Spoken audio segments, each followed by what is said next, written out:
वो सारे ब्रह्मांड का स्वामी बन जाएगा और इस सृष्टि में कोई भी उसे हरा नहीं पाएगा। इसीलिए नागराज तक्षक ने शिवा से पहले भी इस तरह दो और शक्तिशाली आत्माओं को ढूंढकर उन्हें नाग शरीर दिलवाया। उसके बाद शिवा की ही तरह अपनी देख रेख में उन्हें स्वर्ग और पाताल लोक का सम्राट बनाकर उनकी बलि चढ़ा दी। हालांकि नागराज तक्षक अपने मकसद में कामयाब तो हो गया था, लेकिन नाग शरीर से मुक्त होते ही शिवा की आत्मा अपनी सारी शक्तियों के साथ फिर से धरती लोक लौट आई और अब वो शिवा के शरीर में प्रवेश कर चुकी थी। नागराज तक्षक की याद आते ही शिवा का मुंह कड़वा हो गया और उसके अंदर गुस्से की आग जलने लगी। उसने मन ही मन खुद से वादा करते हुए कहा, नागराज तक्षक, एक दिन मैं फिर से लौट कर नागलोक आऊंगा और तुम्हें तुम्हारे गुनाहों की सजा जरूर दूंगा। ये मेरा वादा है तुमसे। इतना कहकर शिवा ने धीरे धीरे अपनी आंखें खोली और अपनी धुंधली नजर से अपने आसपास के माहौल का जायजा लेना शुरू कर दिया। शिवा एक टूटे फूटे से दीवान पर लेटा हुआ था, जिसके बगल में एक छोटी पुरानी मेज रखी हुई थी, जिस पर एक पानी का ग्लास, 2 बिस्किट और उसके परिवार के 4 सदस्यों की एक तस्वीर रखी हुई थी। उस तस्वीर को देखते ही शिवा के मन में अपने पूरे परिवार की यादें फिर से ताजा हो गई। यहाँ के लोगों का मानना था कि अग्निहोत्र ब्राह्मण कुल में जन्मे शिवा के पूर्वज भगवान धन्वंतरी से प्राचीन आयुर्वेद और औषधियों का ज्ञान प्राप्त करके यहाँ आकर बस गए और आदिकाल में उन्होंने यहाँ एक आयुर्वेदिक चिकित्सा केंद्र स्थापित किया, जो आज भारत का सबसे बड़ा आयुर्वेदिक अस्पताल है।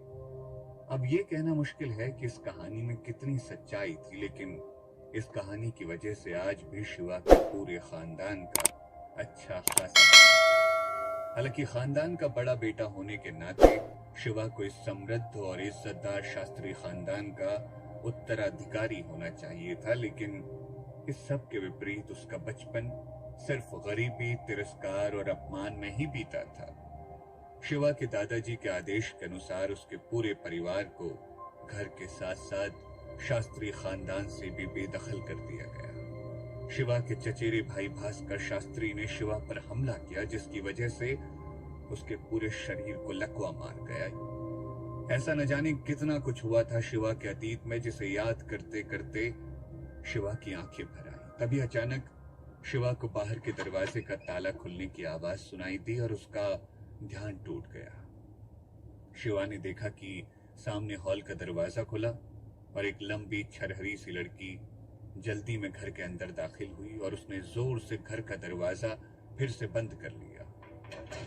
एक पल के लिए तो शिवा को अपनी आंखों पर यकीन ही नहीं हुआ। उसके सामने खड़ी वो खूबसूरत और नाजुक सी लड़की कोई और नहीं बल्कि उसकी छोटी बहन मीनाक्षी थी।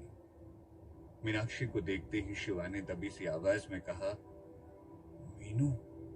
दरअसल पिछले 2 सालों में कभी कभार शिवा के शरीर में हल्की फुल्की हलचल हो जाया करती और शिवा एक आध शब्द बड़बड़ा भी दिया करता था।